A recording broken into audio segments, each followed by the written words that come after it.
across to you.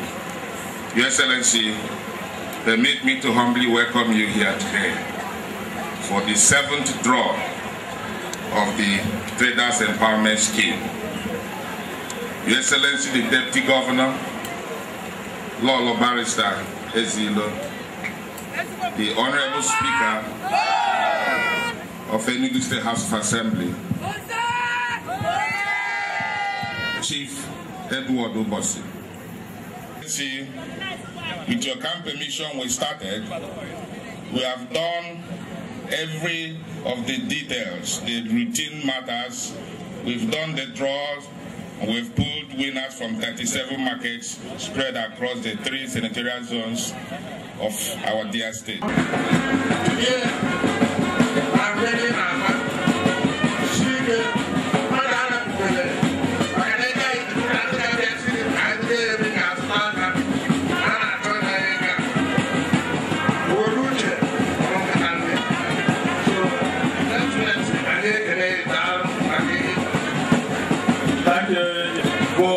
Chairman of all the local.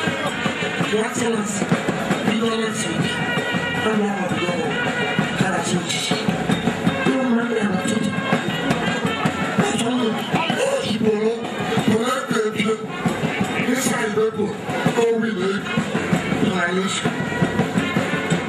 Thank you.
I want to train us the happy.